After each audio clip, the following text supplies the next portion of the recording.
It's Zach Eady with Purdue men's basketball, and you're watching Boilers in the Stands.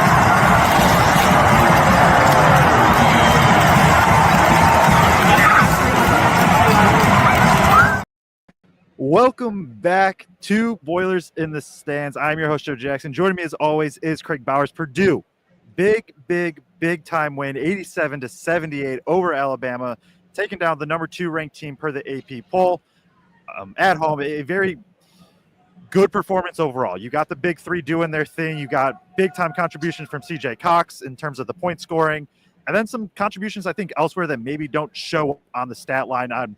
We are very excited to talk through all of it. If you're in here, please hit the like and subscribe button. Helps us out a ton. Come join the chat, interact. Going to be a very good show. Craig, I'll throw it to you. Big time win for Purdue. What stood out the most to you? A lot stood out to me, but I mean, first of all, that's the 59th game in a row.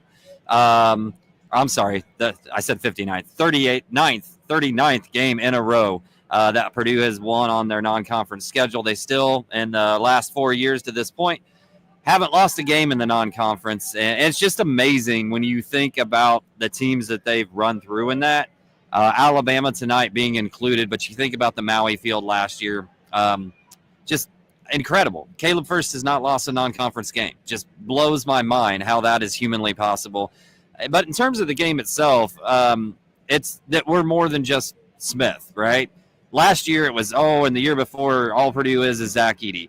This year, a lot of the national narrative around Purdue has been, well, it's Braden Smith, but is there enough around them? Well, number one, put some damn respect on Fletcher Lawyer's name because the dude can ball, and he's shown it against a bevy of different teams with different athletic skill over and over again.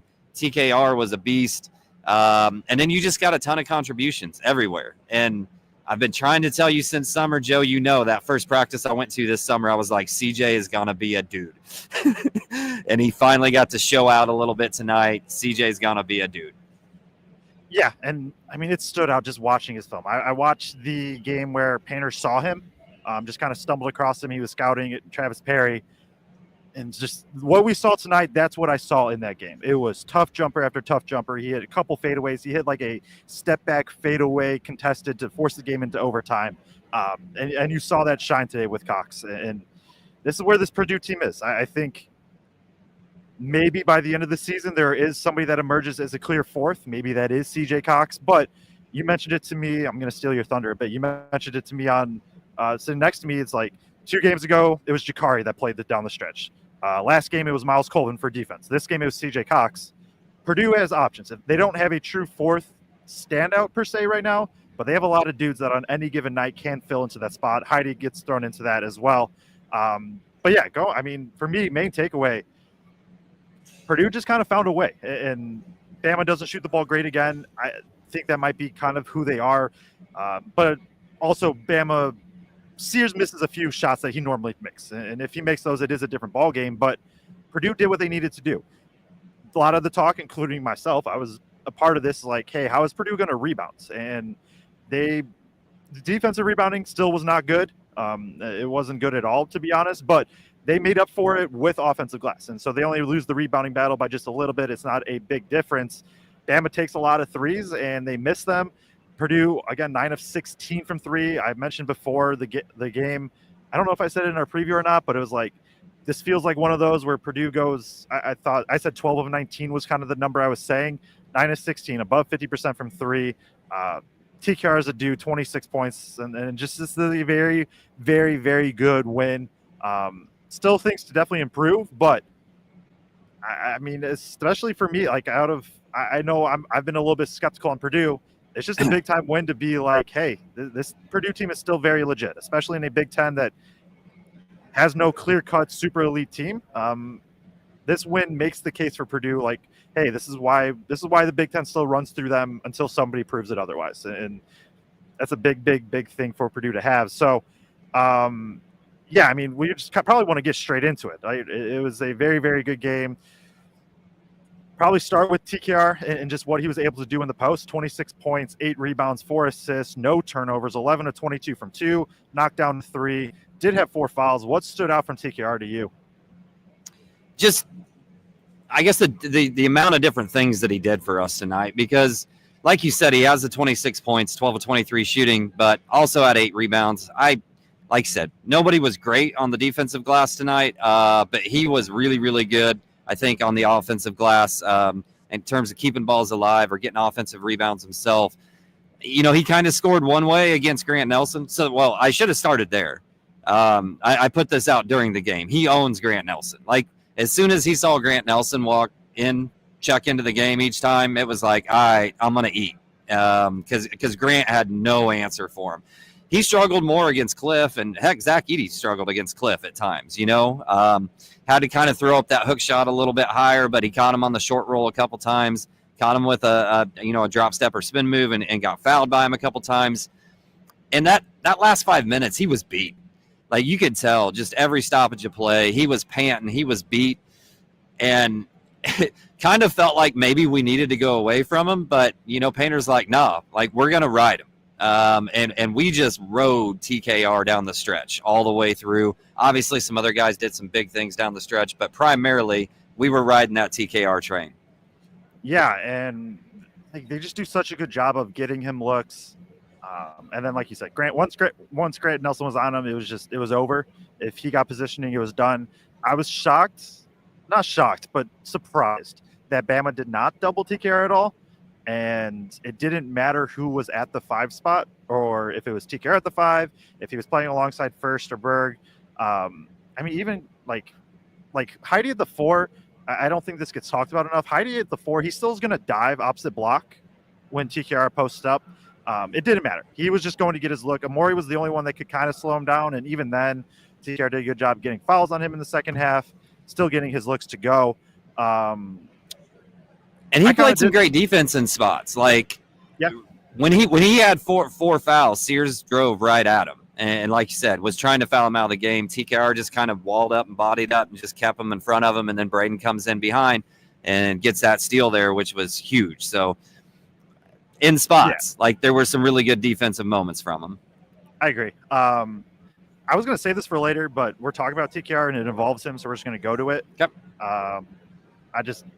I didn't plan that right.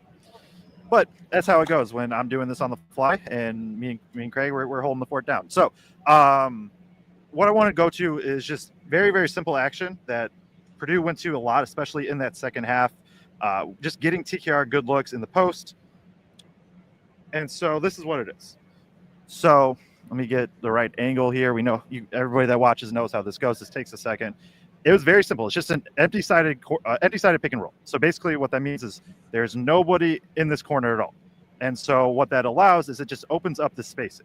And so with Braden come off this pick, TKR is going to short roll. Braden could sometimes, right, he gets here. He can get into that mid-range pull-up, right, because you're going to say defense is probably going to be here. Or sometimes he flips it, goes back, and then he can hit TKR right here in the short roll.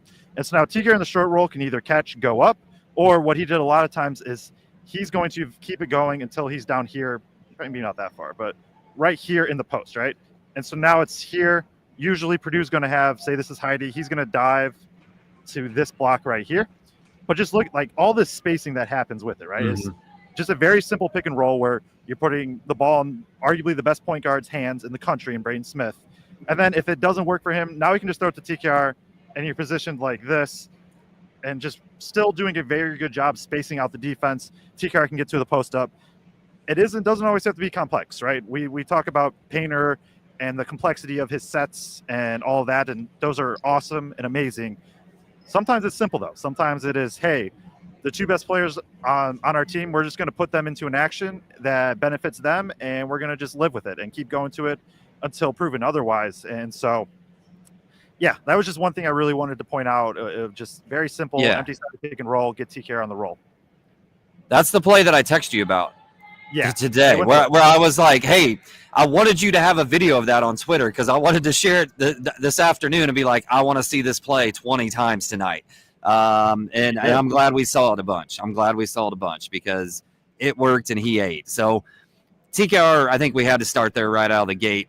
Do we want to talk some team stats and some stats in general, or do we want to keep? Okay, let's do that. Yeah, no, I think we should go a little bit bigger scheme. I think we had to talk about TKR right off rip. Yeah. So for Purdue, we won't read through all of them, but obviously TKR 26, Smith and Lawyer both with 17. Other thing to note, Braden Smith 10 assists, 1 turnover. That is the one turnover and only 3 for Purdue and in totality. That is huge. When you're giving up offensive rebounds, they did rebound the ball well still, right? What is it? 10 offensive rebounds for Purdue, 11 for Alabama. They turned the ball over 5 less times. That is huge in a game like this where both offenses can be very, very good. Bama shoots 9 of 29 from 3, Purdue 9 of 16. Bama 13 of 15 from the line, Purdue 16 of 25. 18 assists for Purdue, 18 for Bama as well. I won't read through all of them, like I said, but anything specifically stand out that you want to talk about, Craig? I mean, I think we have to talk about the reboundings. I mean, I know we already did a little bit, right? But the worry was with Alabama's length was whether or not we were going to be able to match them because we hadn't been rebounding good all year. And we heard all week that in practice, coaches had just been drilling it in. Everybody's got to rebound. Everybody's got to rebound. You got to be more aggressive on the board. So to finish the night down 2 in total rebounds, to finish the night down 1 in offensive rebounds, I think that's a massive win for Purdue. I still don't think Bama is an incredible rebounding team, even with their length, and they only went with the 3 bigs for so much time tonight, somewhat because of foul trouble and some just because they were having matchup problems playing 3 bigs at times. We talked about that in the preview show that, like, it's a mismatch for us, but it's also a mismatch for them, and it's who takes better advantage of that. So I just think that's ginormous, and then the other one is the turnovers. I mean, Painter preaches Alabama doesn't play a really perimeter pressure defense. I'm going to turn you over type of defense, but still, we had more turnovers than that against some other teams that Purdue's already played this year that also aren't that way. And for them to end the night with only 3 turnovers compared to theirs ended up being 8. So they didn't have a bunch either, but that's 5 more possessions. At one point, they did have a significant rebounding advantage. And when I glanced up at possessions, I was like, well, how do we still have quite a few more shots on basically up if they've got this rebounding advantage? And at the time, it was turnovers. We had 1 turnover, right? And Bama had, I think, 5 or 6 at that point. So you can win possessions that way. It doesn't completely have to be come from one statistic like offensive rebounding necessarily. Yeah, and I think, right, one of the glaring negatives still was the defensive rebounding, and that's just going to be something Purdue has to figure out along the way, especially if they go TKR at the 5. We'll talk about that more later. But yeah, I mean, Heidi with 8 rebounds stands out. It felt like he was attacking the glass pretty hard. When he's in it, he played. I'll quickly bring this up. We'll talk about this more in a sec. For anybody that doesn't know, on the screen is the rotation chart. So this is what minutes every Purdue player played. You can see the color coding by position down at the bottom. Purdue margin shows plus or minus for that specific lineup given that stretch. Heidi played 24 minutes, all of them at the 4. If he's going to play the 4, which I think he should, and I think he fits in well as a 4, he's got to crash the glass hard. And he did that today. 8 rebounds, 5 points. Like, he's not going to be a super high scoring, but get the rebounds, a couple hustle plays. I think that was in a similar note that stood out to me a bit is I felt like Purdue was winning more of the loose 50-50 balls. Bama was getting more tips and rebounds, but just ball on the ground or balls bouncing around, it felt like to me Purdue was getting more of those than usual. And that also is another simple way that maybe doesn't show up on the stat sheet to get more possessions and get more shots. And Bama and Purdue are 2 of the top probably 5 offenses this year. Team that gets more shots probably going to win that game more often than not. So I think that's a good point to start there with the rebounding. I don't have too much more to say on the threes other than that's just who Bama is. I'm surprised they took that many. I felt like they could have gotten a lot more good looks at the rim, but they go 9 of 29. And that's what I kind of said before was just when I'm talking with you and other people is honest. It felt like not anytime, but most of the threes that Bama took, Purdue was it's a win for Purdue. at least like half of them probably. And what I mean by that is like, if you're going to give up something, which this Purdue defense probably was going to, you give up a 3 to a team that hasn't shot the ball great so far, and you kind of just live with it. And that felt like a win. Also, Purdue, hey, 9-16. CJ Cox, 3 of 3 from 3, also big time. I don't have anything else specifically from stats. We can jump to rotation real quick if you want, and that'll segue to TK at the 5. I mean, 56% from 3. Like, I mean, that's it big. felt like they needed that. Yeah, Like that is significant. If Purdue's going to shoot 56% from 3, they're going to roll more often than not in those situations. Yep, 100%. Appreciate everybody in the chat.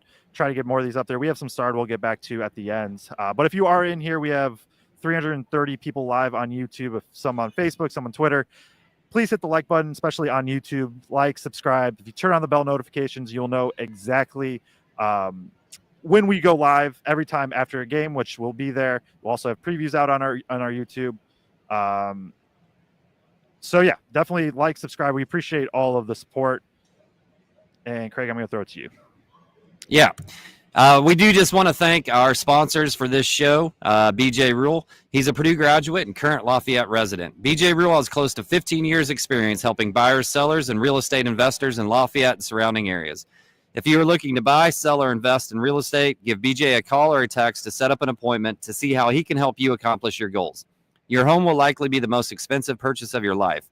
Have the experts with Rainey & Company at Keller Williams on your side and let BJ help you navigate this process. Again, we are really appreciative of BJ Rule and Rainey & Company for their sponsorship of quite a few of our shows now. They've been a long-time sponsor. Known BJ for a long, long time. Super good guy. Hit him up for all your realty needs. Yep, definitely appreciate him helping out sponsoring the show. So let's jump into the rotation chart really quick. Like I said, colored box signifies that player played that minute. The way I have to keep track of this, I'm always going to put the caveat of plus or minus 1 actual minute, just based on how the seconds work out. Braden Smith plays 37. TKR plays, says 28, but he played 17 of those in the second half. Heidi gets 24, Colvin 21, Cox 17, first 14 off the bench. Anything aside from TKR at the 5 during that last stretch, highlighted in blue, anything else stand out to you? I mean, like we already kind of talked about a little bit, just the minutes that CJ got tonight at 17 minutes. I think Painter's, I don't know why this notion's still out there sometimes that like Painter's like stuck on a player, right? Because we've seen it over and over and over again at this point in the last few years that he's going to ride somebody if they're playing good.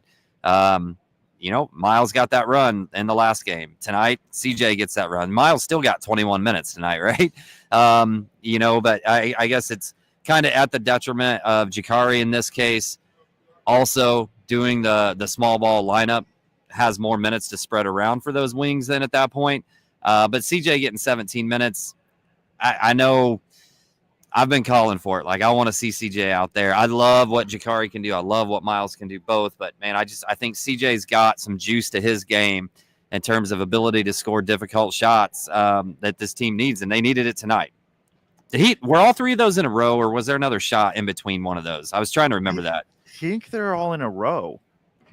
I think.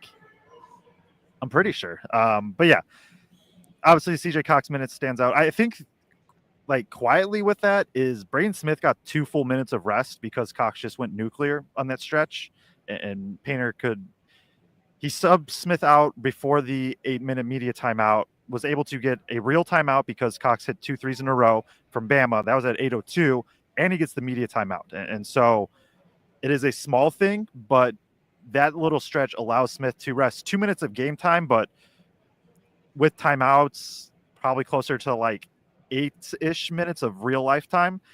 That's massive for going down the stretch, just giving him that little breather. That's what I expect from Smith, like 37 minutes, maybe ideally, maybe you get him 1 or 2 more in the first half. But that's what Smith's rotation is going to be. And if Cox can come in and spell him well in those few minutes, that's going to be massive going forward. Let's jump to TK at the 5. He played a lot of minutes at the 5 in that second half. I'm going to start with this and that, like, I'm kind of, because all offseason I was pushing for it and like TK at the 5. And then the season started and I'm like, wow, this interior defense and rebounding is not good. Like, I understand why TKR is at the 4. I'm kind of reverting back to like, well, I don't know if any of the centers are going to solve that issue this year. And so TKR at the 5 is how you get your 5 best players on the floor. And it looked good tonight. Now, I do want to say still, like, as of right now, I don't think offensively it provides like so much more. It's more just like that's how you get your 5 best players. Like TKR, whether he was at the 4 or the 5, whoever was alongside of him, he was getting great looks all night. And I felt like the spacing regardless was really, really good. But there's something to say for getting your 5 best players on the floor. Do you have anything? Yeah, I thought they looked good too. I think it fit well for what was out on the court in this game, especially down that final stretch. Remember, Cliff got into foul trouble during a significant portion of that stretch. So he was on the bench for a decent amount of time there. So you didn't necessarily have a huge rim protector, shot blocker out there against that specific lineup. At the same time, like to me, Bama's bigs are like rim runners. I'm going to get an offensive rebound, throw it back down. Bama's centers are not, I'm going to chuck it in and let you make a post move, right? Not like what we do with TKR or what we used to do with Zach. So I'm still interested to see, when we play some other teams that have a center that's going to be more of a focal point of we're actually going to feed him the ball and let him go to work, how they hold up defensively in those situations. But TBD, to be determined. Jeez. Yep. I don't think there's anything else rotation. I think rotation, rebounding, 3-point shooting felt like the big generalized topics. This is a tough game for me to come away defensively just because Bama is so, I think, unique in how they play and so good in what they run. Like, what did you think of Purdue's defense today? Because I guess that's the other major talking point going forward. I mean, we gave up way too many points in the paint again. Like, when we did the preview show, the guy that I told you scared me the most outside of Sears was Phylon. And because there's athleticism and then there's athleticism with the ball, right? There's a difference between a guy who can run, jump, get a big alley-oop dunk or a straight line drive. And Phylon is athletic with the ball. He went 1-on-3 at one stretch in there. Like he literally drove into 3 Purdue players, still scored over him. But I mean, Sears got to the rim. Several other Alabama guards were able to get to the rim at different times. Grant Nelson was at times. Like, Purdue still has to do a better job of just keeping the ball in front of them in terms of perimeter defense. I still thought the effort was better. This Bama team is a team that can really light it up from a scoring standpoint. We held them to a reasonable act. If you'd have told me we were going to hold Bama to that number, I'd say we won the game because, Bama can put up 95 to 100 in a heartbeat. I think even though there's been a lot of concern about keeping perimeter players in front of us, I do think there was a big point to not let them get rolling from 3 because when they start getting open looks from 3 consistently and they get rolling from outside, then they're a train that's hard to slow down. Yeah, and that early second half, I'm remembering right, that's when Bama started hitting a few of their threes and they started getting good looks. And now, at one point was up a few in the second half. I forget exactly what happened, but yeah, I'm with you. Like, it wasn't good. There was some things that I saw was like, hey, this is looking a little better, but still a long ways to go on that end. Let's jump back into some of more of the specific player breakdowns, unless you got any other general overarching topics you want to hit. No, let's do players. Actually, I have one before, and maybe I should have saved this for the end, but I'll circle back too. It felt like Mackey Arena again tonight in here. I think the first 3 games, it was a little it felt like a team coming off of national championship appearance, right? Of like, okay, we're still waiting to see what this team does. Also, Purdue didn't play the best in those 3 games. It was rocking in here tonight. It was so loud. It was absolutely electric. So shout out to the crowd too, because there's a chance that like next year, this game's in Bama. There's a chance that this year, if this game was in Alabama, like Purdue loses. I'm not saying they would, but it does make a difference having that energy. It was very, very loud. So that was the other big topic I wanted to hit. Let's jump into some of the players. We already talked about TKR, 26 points, 8 rebounds, 4 assists. Can't say enough about that. Let's go to Braden Smith, though. 17 points, 6 of 18 shooting, 0-4 from 3, 10 assists, 6 rebounds, 1 turnover, and 1 steal in 37 minutes of play. I'll go first on this one because I've been throwing it to you first for basically all of them. But Braden Smith is elite. Like, I know probably most people in here weren't too concerned with Braden Smith, like being Zach Edey made or all of that. But like at this point, there's nothing you can really say. He was just facilitating the ball absolutely perfectly. Like I said, the shots weren't there and a lot of them felt short. I'm happy to see him take 18, even though he only made 6. He needed to be that aggressive and he was able to do it.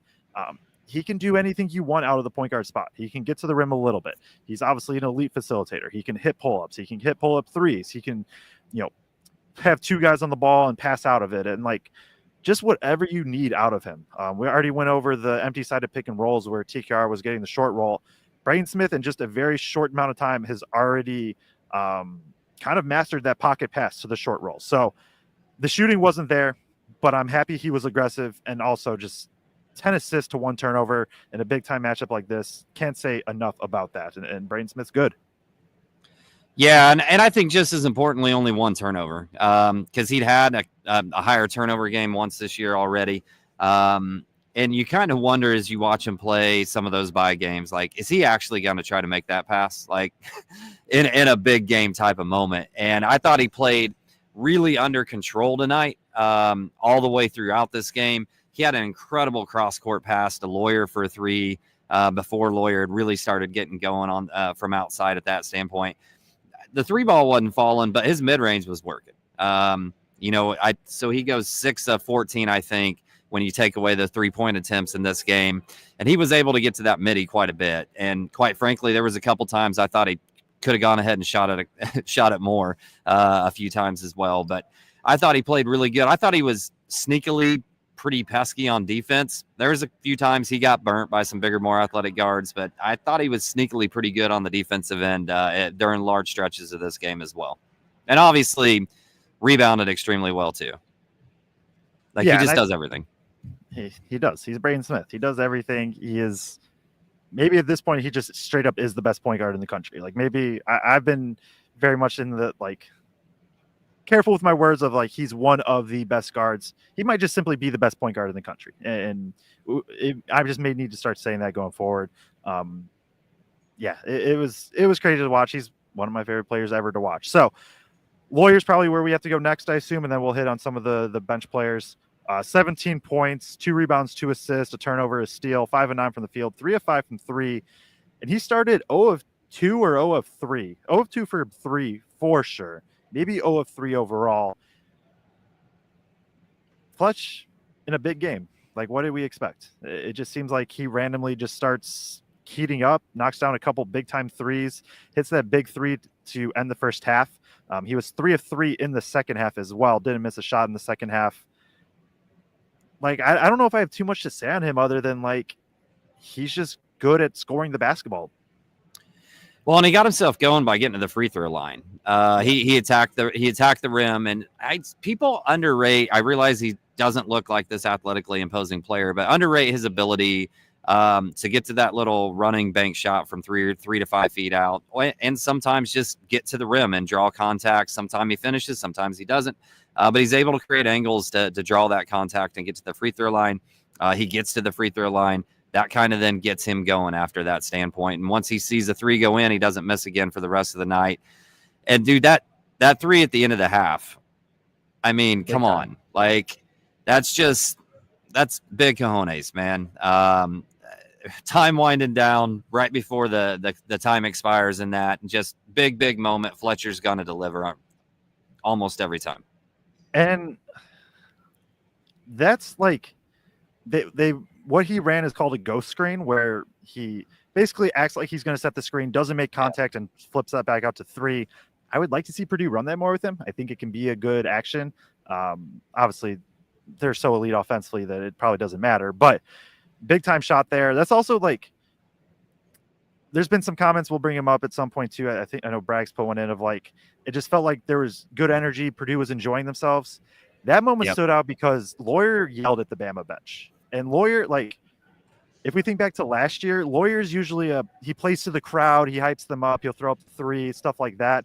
Braden's the one that'll more, like, stare at you and yell at you. But Lawyer, I don't know I mean, I don't know what Bama said to him while he was shooting. Who knows? He yelled at the Bama bench, and then Nate Oates yelled right back at him as he was running by. But I thought that also just stood out of like, yeah, there's just like, I don't know the right word, but Lawyer just has it to him where it doesn't always look like it, probably just from his physical appearance, but he's a dog and he's not scared of any moment, and that's massive. And somebody else that's not scared that we've saw today of any moments is none other than CJ Cox. 11 points, 4 of 5 shooting, 3 of 3 from 3. Adds in no other stat line. Am I looking at this right? No, I'm looking at this wrong. He did add in a rebound, 2 personal fouls, but 11 points, 3 of 3 shooting. All of that pretty much came in a 2-minute stretch. Craig, I'll throw it to you first.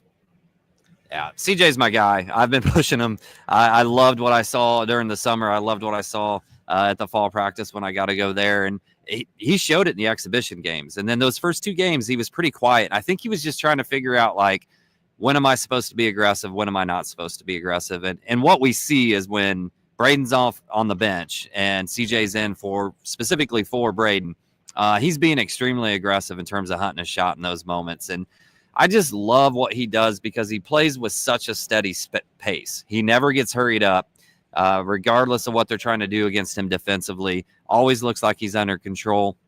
And I don't really know how to explain how he gets his space because it's not incredible athleticism or anything like that. He's just able to kind of rock a guy to sleep or do a little crossover fadeaway and create space. And he can hit shots falling away. You saw him hit 2 shots where he was moving towards the basket, never really even came to a complete stop, just dribbled into it and still was moving forward as he took the shot. One was a 3, one was like an 18-footer. He's just going to be an incredible scorer for Purdue.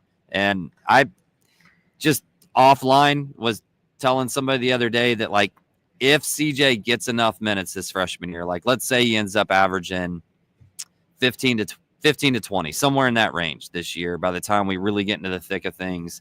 If he's a 4-year guy at Purdue, I think he's top 10 in scoring by the time he's done. And I realize that's a big proclamation, hot take, but man, when the keys get turned over to Jakari and CJ, he's going to put up numbers, man. Yeah. I got not too much more to add to that. Like, he's just a bucket. He played good D against Sears down the stretch too. Yeah, I did. And I was interested because when there was CJ and Colvin, I mean, they switched guard to guard, so it doesn't actually matter. But when it was CJ and Colvin was the one on Sears to start possessions. But CJ, I think, still did good in his reps as well. Yeah, like, he's going to be another guy that, like, he's going to have probably a 20-point game at some point this year. Like, it's just going to happen where he gets one of those nights that he's, 5 of 7 from 3 or something like that. And that's massive to have off the bench. We'll see. I think right now he's probably been playing a little better than Harris, but I still do like him off the bench as, like, that scoring punch that can fill in. Yep. And like I think we harp on this pretty much every game at this point. Like, starters don't matter as much as closers, and Cox was in for pretty much he was in for the last 12 minutes of the game, and that means something. Painter's going to ride the hot hand. Massive game. I mean, that stretch can't be overstated how important that stretch was for Purdue. Get Braden Smith the rest, get all the energy back from Mackey. Big time from him, and that's what CJ Cox does. That's what he did in high school. That's what he did in AAU, and now he's doing it here. So I think those were the clear 4 players we had to talk about. I'll kind of leave it to you if there's somebody you want to hit on specifically next. I just think it's really nice seeing Cam have some confidence again. He's got it back last game, hit a couple of buckets, but he hits a 3 tonight. When his number's called, I think that was a TKR kick out, if I remember right, that goes to Cam, and he hits that 3. But like you said earlier, when we were talking rebounding, I thought he was really good on the boards, especially late. I'd made the note early in the game that I thought he was really good defensively in terms of the man he was guarding. There was a couple of different times, he was tasked with guarding a bigger wing that had a couple of inches on him. There was a couple of different times he tried to go at Cam. Cam just shut it down, never really let it get going to start with. So, I mean, I thought Cam did a lot of positive things, and just the more we can start to see that creep back in, like we've kind of said before, I don't know that he's got a off the dribble, off the bounce type of game. So I don't know that it's going to be a huge number, but if he can just come out and hit a couple of threes, get a couple of putbacks, go to the free throw line because he's getting fouled on some rebounds. He can still be an 8 to 10 point type of game dude. That's very, very vital to this team's success. Yeah, it's just like you said, what you hit on at the start was the confidence, and that's massive. You saw him. I mean, he only takes 3 shots. Well, he takes 3 shots and also has 4 free throw attempts.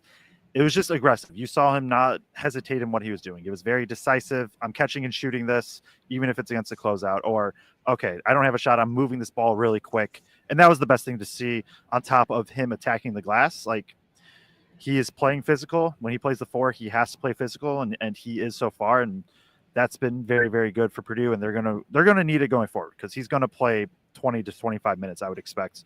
Kind of jumping forward. I'll take next. I'll go to Caleb first. 6 points. 2 rebounds, 1 or 2 from the field, 4 or 5 from the free throw line. Was Caleb first perfect? No, but I did feel like it was probably his best game that we've seen so far. You saw some of the activity defensively.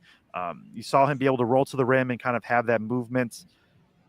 There was also times that he got burned defensively, and so like I said, it wasn't not a perfect Caleb first game by any means, but it felt like they had to go to him. He was the only guy, or the guy I trust most to kind of stop the Grant Nelsons, the Jaren Stevensons, those types of 6'11", lankier forwards that can create a little bit. And so just good to see him have somewhat productive minutes. And that feels like the role to me for him of anywhere from 8 to 15 minutes depending on the matchup, play some defense, hopefully finish around the rim. He went 4 or 5 from the line, which is big for this Purdue big room. Yeah, no doubt. I thought it was also really nice. I thought First played well. I thought he showed some positive momentum in the last game against Yale. I thought, again, he was mostly good. Again, like you said, defensively, gets burned a couple of times, but he's such a good cutter on this team. Like, when you watch some of the other bigs cut, it's not as intentional, doesn't, I guess, give Braden the right look to make that pass. He bobbled one out of bounds tonight, but he catches a couple of those. He gets fouled. He goes to the line. He makes one. If this is the direction the team's going to go and we're looking at small ball minutes, I think the team fits, in terms of the way they can move and the way they can operate. With TKR and First in there at the 4 and the 5, they're still all pretty mobile. Offensively, they can still move quick. They can get the ball up the court fast, and I think he provides just an extra shot of athleticism within that big room. Obviously, I do think there's going to be some matchups where they just need Berg's size or Burgess's size. I guess that's kind of where I'd like to go next, just real quick. I'll let you talk Colvin, because I know you probably have some things you want to talk about defensively with him, even though he didn't score tonight. But looking at Raleigh, you got to see a little window of Raleigh tonight, right? I mentioned earlier this year that he's a really good 3-point shooter for a big man, and he missed both of his earlier attempts that he'd taken in the game so far, but steps in and drills that confidently tonight. They went right back to him on that next play to kind of see what Cliff did. He had the ball up high, and he thought about it for a second, but Cliff closed out that time. He didn't dare him to shoot it. So that was the last look he got. Does get one at the rim as well. We also saw the freshman mistakes on defense from Burgess. He was not very good there tonight at all in the 5 or 4 minutes that he got on the court. So it was a little give and take there from Raleigh, but I think you can see, at least offensively, some of the upside that's there. I think it's still really, really, really, really important that he's getting a handful of minutes every game to get comfortable, so that when we do get into Big Ten play, when we have those matchups where you need a big physical guy, you saw Berg get in foul trouble really quickly tonight. If we have to have a big, imposing, sturdy center down there from a defensive standpoint, it's going to have to be Burgess. Yeah, and I'm with you in Burgess right now is still pretty raw, but you see the upside very clearly. Can you click out of this? It just is not letting me. Off of the minutes? Yeah. My laptop is just not letting me. Hold on. You got it. In brands. I mean, What? this is what everybody's here for. I don't know why it's not letting me click off. Is it letting you click off? There it is. Okay. Okay, we got it. But yeah, it is very important for Burgess to get these minutes to continue to develop since they burned the red shirt, right? And especially with the Jacobson injury, that makes a lot of sense, or even more sense.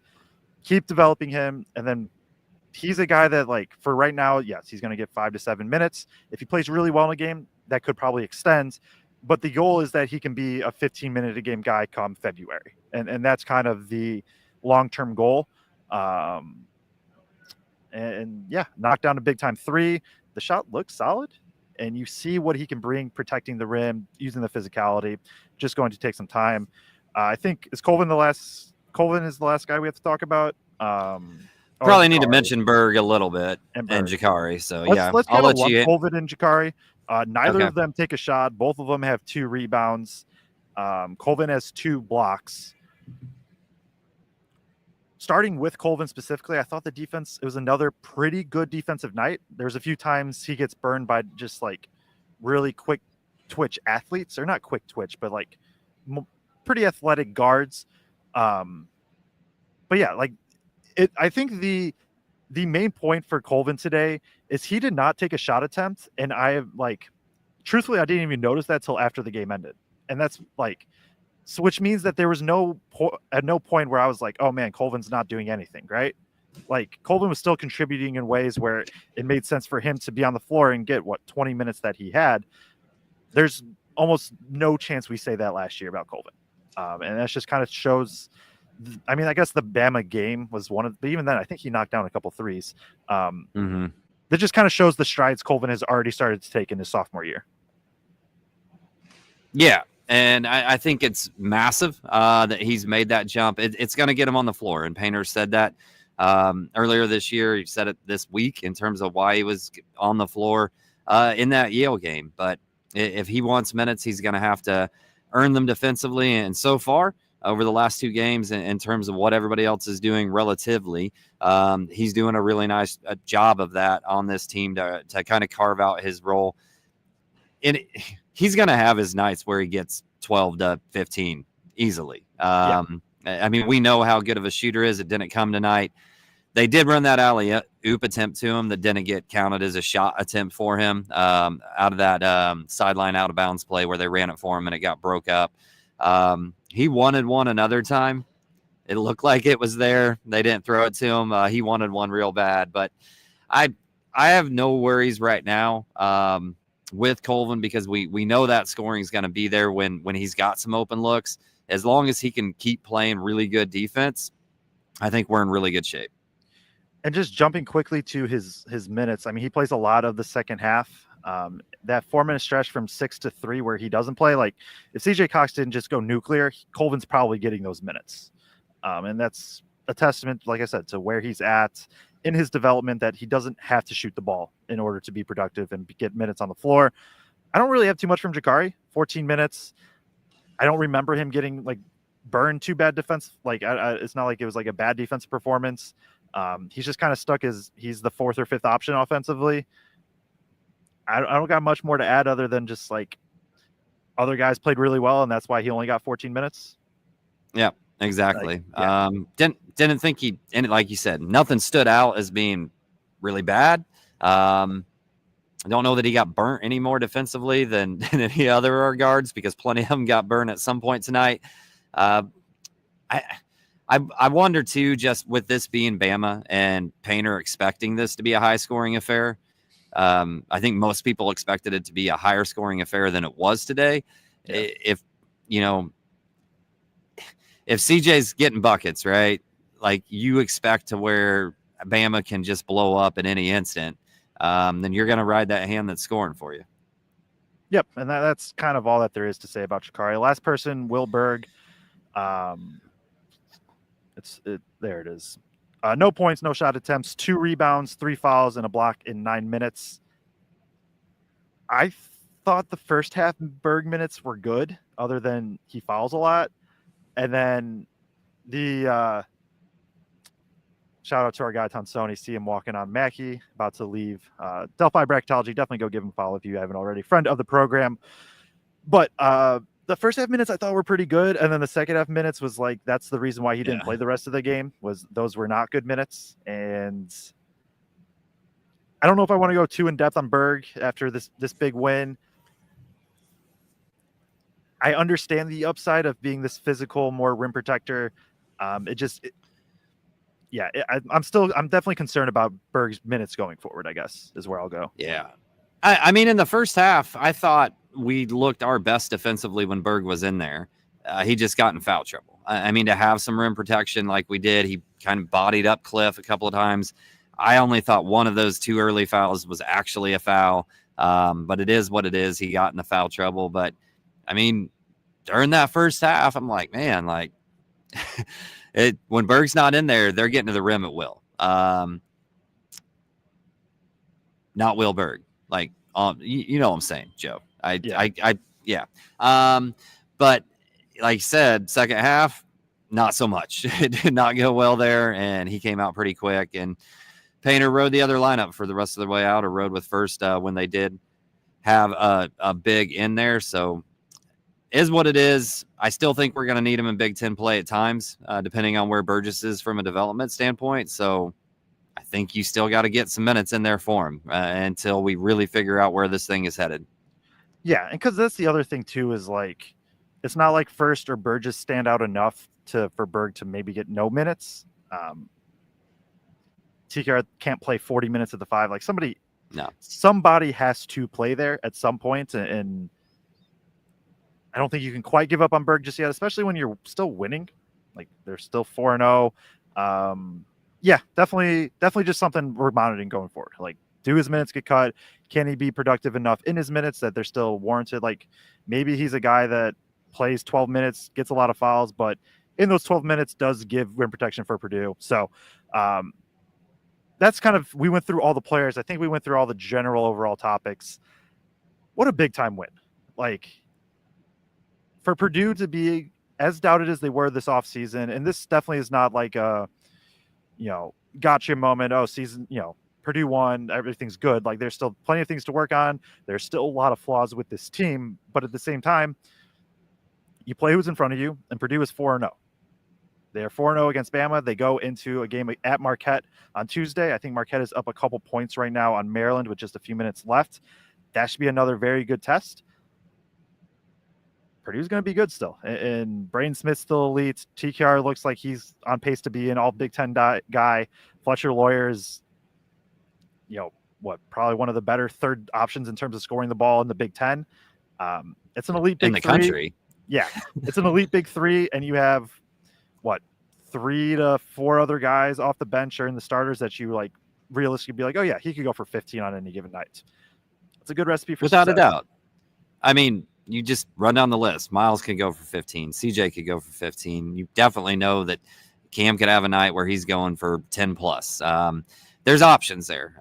We aren't just those big 3.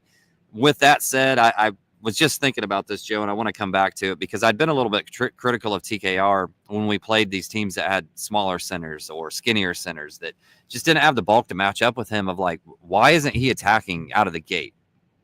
He started really slow in a lot of those games and didn't really get rolling until the second half. Who knew that against Rutgers, a team that has all the size they do, has Cliff, this was going to be the game he came out and was just like, from the jump, I'm going at you. I wanted to see that earlier. And quite frankly, I was nervous when we got into some of these matchups against a guy like Cliff, whether he was going to be able to be aggressive or not, because he wasn't against those first 3 teams. And then are we actually going to be able to ride him in the post when we need to, like we could ride Isaac Haas, like we could ride Caleb Swanigan, like we rode Zach Edey, and we did. He showed it tonight. He can do it. And Purdue's going to need it. I mean, TKR is insanely skilled. There's going to be still, I think, interesting matchups with him depending at the 4 or the 5, but Purdue's offense is just so good. And maybe that's what I'll circle back to before we give out some game balls. I don't really care what lineup is in for Purdue right now, as long as there's Smith, TKR, most likely Lawyer. And even Lawyer, you can still interchange even some other guys for Lawyer. Purdue's just going to have a good offense. It really doesn't matter who's surrounding. They are elite at spacing the floor, regardless of who's on the floor. They have good shooters. Are they going to shoot 56% every night? No. They're 46% from three on the year. Expect that to drop a little bit. But good shooters, an elite decision maker in Braden Smith, an elite post player in TKR, and multiple wings that can shoot and score. It's just a really, really good offense overall. So if the defense can just be solid, that's a lot of wins for Purdue. Let's go to game balls. So we're going to try to bring that back this year. Craig, I'll throw it to you. I'll let you take the first one. Who would you give your game ball to? It's got to be TKR tonight, man. It just has to be. And I know Braden was really good. I know Fletch was really good. CJ had that stretch where they really, really needed it. And if you can point to a single stretch in a game that probably wins the game for Purdue, it's probably that CJ stretch with Braden on the bench. But with that said, it's got to go to the guy that Purdue just rode, especially down the stretch, but did the bulk of the work in the paint. And TKR, 12 of 23, 8 rebounds, 4 assists. His passing was really, really good. Again, he had a great kick out for a 3. Hits Braden Cutton for a wide open layup underneath the rim as well. To me, this was a statement game for TKR, and I think he's going to score more than 26 in some games this season. But this is the number 2 team in the country. This is the first true test. The narrative was, where are the horses around Braden, that this Purdue team can pull off a win against a number 2. We supposedly can't play athletic teams. Athletic teams are going to expose Purdue and shut Purdue's guards down, yada, yada. Man, TKR just provided the punch today. Yeah, I still don't get the whole offseason. People are just so concerned with Purdue's offense. I understand, this is probably still a little bit better than what even I was expecting, but the offense is just so good. And it's going to be – so my game ball, I'm going to go to Braden Smith. 17 points, 10 assists to 1 turnover. That is insane. Honorary, I think, game ball to CJ Cox for the stretch that he had, but really just good overall team win for Purdue. Multiple guys stepping up, but 10 assists to 1 turnover when your team absolutely needs it from you. Braden Smith showing why he's probably the best point guard in the country. So, yeah, do you have anything else? Do we want to do some of the star chats? Oh, yes. My bad. All right. I'll pull them up. So JB, noticed Lawyer was out the last couple of minutes and wasn't subbing in and out. I don't think. Wonder if that was injury related. He did kind of take a shot to the thigh. It looked like that he was rubbing a little bit, but honestly, I think CJ was just balling, and it didn't look like Fletcher was over there getting treatment or anything like that to the point where he couldn't come back in. I think Painter just was good with what was out there at that point in time because they were rolling at the end of this game. Hold on. Well, actually, okay, I had a thought and then I just lost it. So, okay, never mind. Carry on. My bad. JB also says, wonder what the 23 NBA scouts are walking away thinking after tonight. There were 23 NBA scouts, 21 NBA teams in the house tonight. They actually have to buy tickets. They can't be given tickets by Purdue, so weren't sure where they were scattered around the arena tonight, but they were definitely here. I know one thing, and you can speak from the Purdue side of this, but this kind of goes with this next statement. If I'm an NBA scout, I'm looking at that freshman at Alabama and thinking, yeah, he's a baller. I think he was ranked 34th or 38th in that incoming freshman class. Looks like a guy that's probably going to get drafted if it's me, though. Yeah, and I don't think Alabama is expecting him back next year. I'll just put it at that. He's. What about on the Purdue side? Do you think anything's jumping out to NBA guys? I mean, I would people are going to have eyes on Braden Smith just because you don't find many people that can pass the ball the way he does. I expect eventually Braden Smith to get a shot. I don't know if he sticks. It's going to be a tough thing, but he'll get a shot in the league. They probably at least notice TKR and what he's able to do as this kind of 4-5 hybrid. The other two that probably right now stand out is Heidi and Colvin. You just see the athleticism, athletic wings that can shoot are just in such a high demand for Purdue, or not for Purdue, for Purdue too, but for the NBA. Those are probably the guys that stand out. I don't expect anybody to get drafted this year. If Burgess got a little more run, he's a guy that probably long-term will have eyes on him, but Colvin, Heidi feel like the two realistic, 4-5 guys. I think Braden Smith is going to of like just pure athleticism translates along with skill. Smith and TKR probably to me are like, I have no idea actually, but I would assume scouts are kind of like, they're pretty good at this basketball thing and just going to keep notice. Right on. Greg Braggs weighing in from afar. Wasn't here tonight. He went to watch a high school football game with a friend. It was cool to see how satisfied they all were at the buzzer. You could see how much it meant to them to pass that first test without Edie. I would agree 100%. For those who've been in Mackey, we've seen some frustration at times as this team has tried to learn and build around each other. Between some players out there, just some frustrations getting expressed, perfectly normal, nothing way crazy or out of the ordinary. But it was really nice tonight to see just that bond at the end of the game and just how excited they were. Like Greg says, they know that they've heard all off season about what they can and can't be without Zach Edey. So 100% with Greg here, just a huge moment. Yeah, I don't got anything else. Like, really, really good to see the team react the way they did. Mackey to be the way that there was. That's how basketball should be in Mackey Arena. Yeah. I don't know if you saw this yet or not, but Wisconsin put 55 up on Arizona at half. They're up like 10 or 11 at halftime. You want to hear something gross? What? They are 23 of 26 from the line at half. Wow. Yeah. So, yeah, they're taking the Purdue route, I guess, if you listen to everybody. Yeah. Arizona is 12 of 17 from the line. Wisconsin has 26 field goal attempts and 26 free throw attempts at half. I have no clue what to take away from that. So it's basically Purdue versus Tennessee. Yeah, basically. There's how many fouls?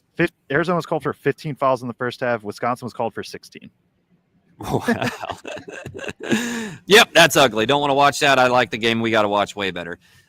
Indy Fall says, what's crazy that I haven't heard anyone say is that basically this whole team will be coming back next year as well. This is going to be a fun next 2 years. Yeah, Caleb is the only one that we know graduates at the end of the year. I don't know if he doesn't have any. Does he have a COVID year? No, nobody has COVID. Well, nobody has COVID years anymore. Right on.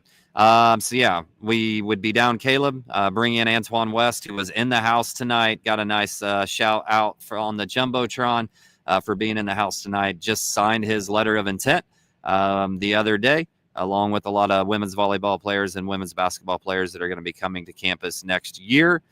Yeah, I think you have to be excited if you just look at this team going forward. Obviously, in this era, we don't know. We hope nobody transfers, but there could be transfers that happen. There could be both out and in. Remember, scholarship spots go up to 15. The roster also gets smaller, actually, because unless they change the ruling, the total roster has to be 15, whether you're scholarship or not scholarship. So don't know exactly what that is going to mean for all the walk-ons. But there are a couple more scholarships that Purdue could give, so they could still go out and get a possible transfer.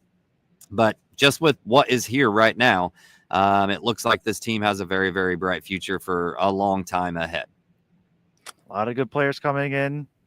This freshman class is already shaping up to be very, very good.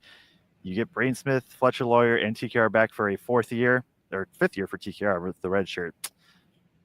Whew. I don't know what they do this year, but next year especially. I mean, this year's still going to be good, and then they return it, and that's going to be a lot of fun. So appreciate everybody tuning in. If you're still here, hit like and subscribe on the way out, please. It really does help us. We'll have the Marquette preview up, I believe, Sunday. Have a special guest on planned for that. Marquette is Tuesday, 9 o'clock. First game away from Mackey of the year. First true road game with that as well. So we'll be live pretty much right after the buzzer ends, whenever that is. It is a 9 o'clock tip, so a little bit later, but we'll have that. We're also on Apple, Google podcasts. So if you want to listen to audio on the road, definitely do that. Follow us on Twitter at Boilers in Stands. And the last thing before we get out of here, Braden Smith says it best. What y'all got to say about us now? Ooh, spicy. I like spicy, Braden. Yep. So appreciate everybody tuning in. We'll be live, like I said, Tuesday. Sunday will be Marquette preview. Appreciate it. Hit the like and subscribe and the bell notification on the way out, and we will see you all then.